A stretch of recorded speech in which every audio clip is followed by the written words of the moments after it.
Raping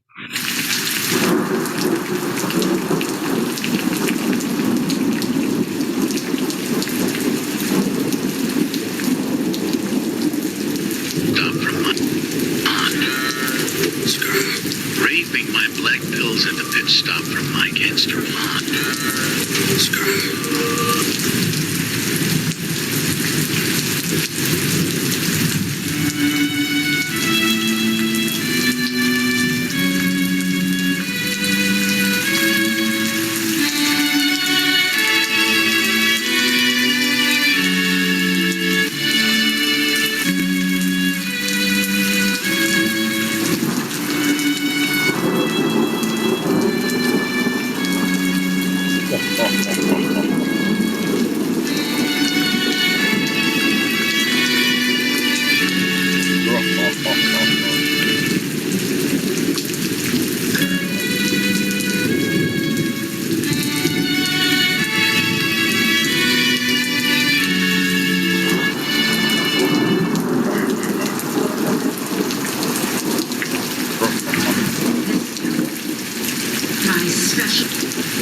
Between the blue pill and the red pill, it's the black pill.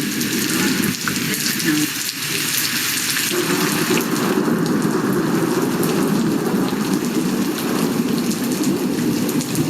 Good evening and welcome to Tucker Carlson Tonight. We want to begin by noting something obvious because this is an obvious show. If you live in the United States, you may have noticed that many of our public spaces have become permanent homeless encampments. You see trash-filled tents blotting out what were once clean and tight public parks. You step over vagrants drooling unconscious on the steps of train stations going to work. You watch junkies smoke meth without any embarrassment at all, and then yelling pedestrians on the sidewalk to get your children. Everywhere, at every intersection, there are beggars. It's what we used to imagine India was like, but this is not Calcutta. This is New York and San Francisco and Austin, Texas. So the question is, what happened? And the short answer is, our leaders did this. No matter what they tell you, homelessness is not an act of God. It's not the result of economic collapse in this country. America did not run out of housing. Instead, a determined group of well-funded ideologues decided to make it easier to live on the streets in this country while doing drugs. Therefore, many more people now live on the streets while doing drugs. See? Not complicated.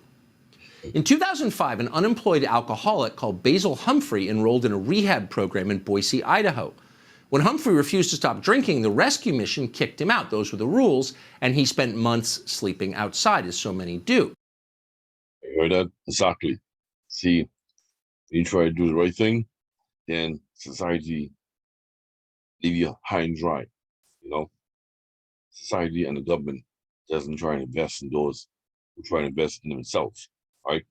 See, you'll be rewarded, you'll be encouraged to be a loser, okay? Or to give up in life.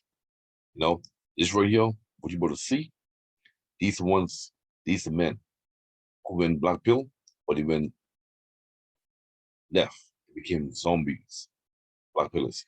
That's why this way of life is very critical. Like I say, whatever level you on, naturally, once you take this pill, you will become 10 times fold. So if you're a loser, just lazy or deadbeat and with no talents, this will happen to you as a black pillar if you don't have no rage for ambition and success or have special abilities, okay? So if you're deadbeat or you're average, and that's it, and you take this way of life, this is where you will end up. Or you will end up like guys on my level or higher, you know, on our way of making millions. So I'm here responding to Tucker Carlson. Yes, my name, I am Emperial. Let's go ahead. Then Mr. Tucker Carlson, continue. Eventually, local authorities ticketed him for camping on public property. That was the law. The story would have ended there, except that a huge corporate law firm in New York City called Latham & Watkins took an interest in the case on the other side of the country. Now, typically, Latham & Watkins represents Wall Street banks and prominent Democratic office holders. But the firm wanted to change vagrancy laws to increase homelessness. Why did they want that? We don't know. But the firm filed a lawsuit on Basil Humphrey's behalf against the city of Boise. That suit made it to the Ninth Circuit Court of Appeals. In 2018, the court declared that cities have no right to criminalize homelessness. In fact, the court ruled cities have an obligation to provide free housing to the homeless at public expense. The Supreme Court later upheld that ruling. Yep. The case was known as Martin versus Boise, and it had exactly the effect that Latham and Watkins intended. City officials across the country no longer had an obligation to protect the public and public spaces from drug addicts who decided to live in them. At the same time, politicians suddenly had access to a massive new source of cash. Taxpayer money, many billions in taxpayer money, for something called homelessness prevention. Now, what is homelessness prevention? Well, of course, it's the opposite of what they call it, as always. Here's Seattle's interpretation of homelessness prevention. A handful of Seattle's more than 12,000 homeless will soon be going from the street to a new apartment with stunning views of the Space Needle and Puget Sound. Using part of its share of the $1.9 trillion COVID relief package, the city bought 3 brand new apartment buildings for $50 million for 165 homeless, a price of $300,000 per unit. In Los Angeles, Skid Row is about to get a new neighbor, a 19-story high-rise for homeless, costing taxpayers $160 million or $580,000 per unit. They're part of an expensive push to get the homeless off of sidewalks and out of city parks and into government-subsidized housing, even if it means buying new buildings at market rate from developers. Oh, stunning views of the Space Needle and Puget Sound. Do you have one of those? Well, crackheads do. More than That's right. Yo, it's facts, man. I'm here just listening. Tucker Carlson, he's straightforward. All right. Yeah. I can relate to Tucker Carlson. All right. Like I say, I no longer deal with politics, but if I choose side, it will be more like conservative, the right. That's if I choose sides. So I'm like a conservative leaning, So Tucker Carlson, we both were a similar age, all right? I remember him from way back in 99, in the year of 1999 and the year 2000. We both had grown and evolved in our careers. That's funny. I've been watching for over 20-some years, man. He started out working for CNN, all right? And he's part of the left. He was nerdy, goofy, and nerdy. But now he's a beast in his career now. In his career, as a journalist, he's a beast. He's a monster now. He evolved like myself. I was under the influence of the left and the blue pill way of life. Now I evolved to a whole new plateau, even as far as my political views, everything. Right? than $500,000 per apartment to house drug addicts at public expense, at market rates. So you can see why real estate developers would strongly support a program like that, and of course they strongly do. Yeah. But luxury apartments are just the beginning. Seattle's most recent municipal budget allocates more than $150 million to other so-called homelessness programs just this year. Now, keep in mind, Seattle has fewer than 750,000 people living there. So that's an awful lot of money per bum. It's certainly a lot more than anyone else is getting in Seattle. At the same time, it was giving overpriced condos to drug addicts with stunning views of Puget Sound. Seattle allocated just $10 million total for its small business stabilization fund designed to keep family businesses from going bankrupt during the COVID lockdowns. So the city's priorities could not be clearer than that. You lavish money on the least productive, most antisocial parasites in our society. Thank you. These productive antisocial parasites. You see what I'm saying? So I guess the zombies is getting results. Ones like myself, who's out there fighting every day. They hit another plateau, another level. They still have obstacles out here. But if I choose to walk away and just walk away from my goals, my careers, and just walk away, and then I guess I'd be rewarded. So that means I'd be rewarded to be a peasant. But to be a lord, you only on your own is a struggle. See that? Told you, man. That's how society works. Now you're hearing it from Tucker Carlson, okay? And you're hearing it from him. And then you punish Americans who work for a living. Yep. Got it? Just it. And it's hardly just Seattle. The latest city budget in San Francisco proposes spending $667 million on something called the Department of Homelessness and Supportive Housing. Yeah. And yet, at the very same time, San Francisco's Department of Children, Youth, and Families gets less than half that amount. A city program designed to help low-income families pay college tuition gets just $16 million total. That's about 2% of what the homeless get. So in San Francisco, it makes sense. In fact, it pays to get high on the sidewalk. Don't bother to get an education. Nobody cares. That's the message from the city. Couldn't be clearer. Yep. In Austin, Texas, the city's budget for homelessness assistance was $68 million last year. At the very same time, the city of Austin spent just $3.5 million in new loans for struggling small businesses, and only $7 million for, quote, mission-critical infrastructure and deferred maintenance at city facilities, like the things that matter. And at the same time as this was going on, the police department in the city of Austin got an $11 million budget cut. So what happened to the homelessness in Austin, the problem they were trying to, quote, solve? Well, to no one's surprise, it has grown by 10% in just 2 years. You get what you pay for. When you pay for homelessness, you get a lot more of it. See how that works? In Los Angeles, politicians have spent billions, quote, fighting homelessness. This has been accompanied, of course, by a massive increase in the number of people who are homeless. 4 years ago, the city spent $440 million on what it called solutions to homelessness. That was supposed to fix the problem. Did it? Homelessness in Los Angeles jumped 15% just last year. So this year, LA will spend more, close to $1 billion on the homeless in 2022. As for the small businesses crushed by the city's lunatic COVID restrictions, you ask, what'll they get? Well, they get $62 million total. The city's gang reduction program gets about half that.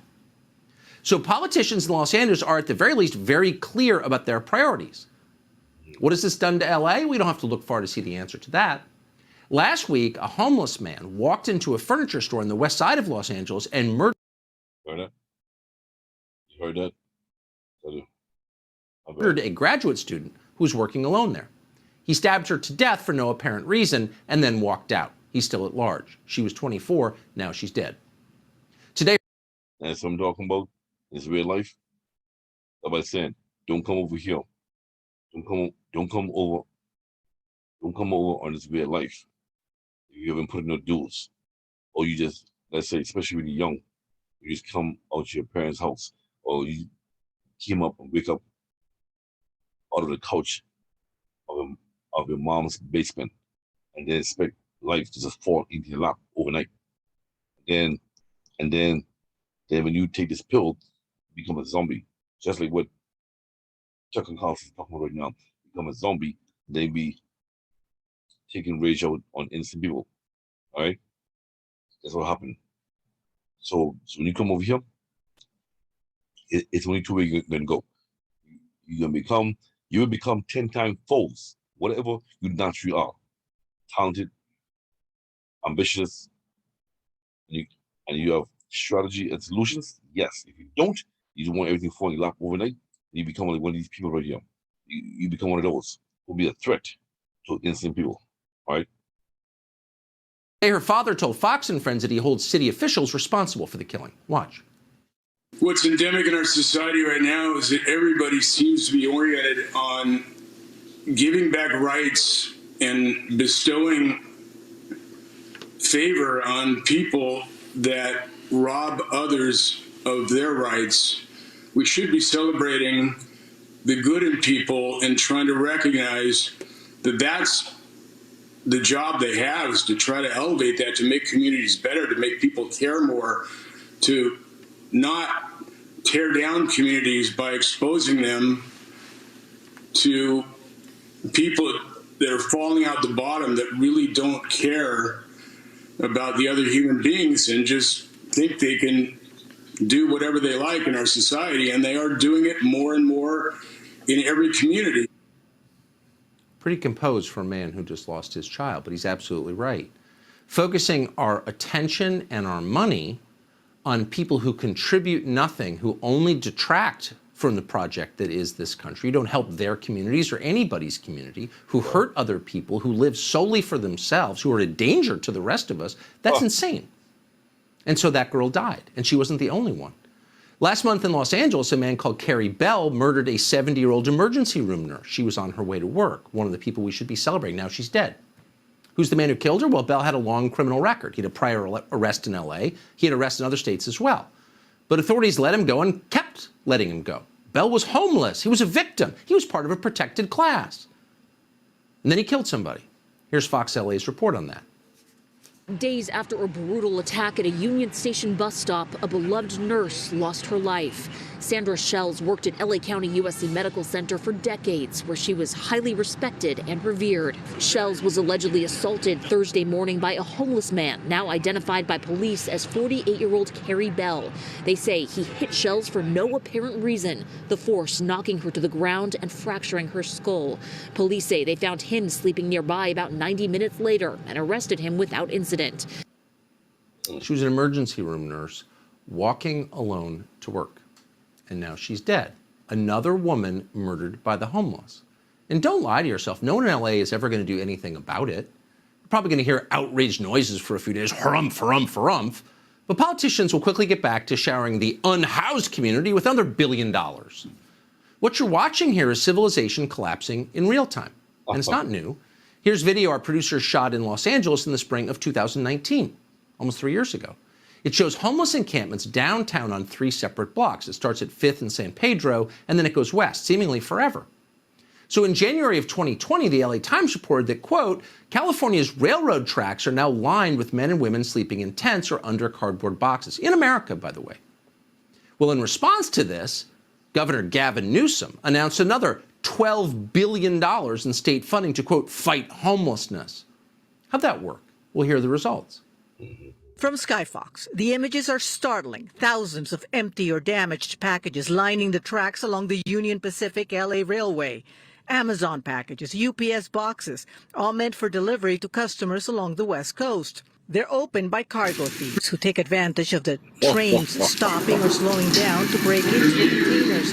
Union Pacific officials saying they've had a 160% increase in cargo thefts in the LA County area, with over 90 containers broken into every day. So I guess they didn't clean up the railroad tracks.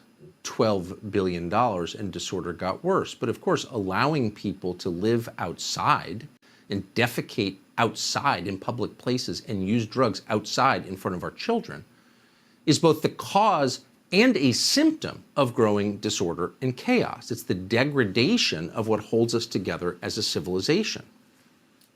So our producers are back in LA right now shooting a documentary for season 2 of our Tucker Carlson original series on Fox Nation. It's going to be out soon. You're seeing some of the footage on your screen right now. What you're seeing now was shot this morning on Skid Row. Skid Row in LA is a 50-block neighborhood east of downtown. And it's hard to overstate just how dystopian it is. You should go for yourself sometime and drive through, roll them up. But watch. You will not believe. Everything you've heard is bullshit. Reality isn't a choice between the blue pill and the red pill. It's the black pill. This pill.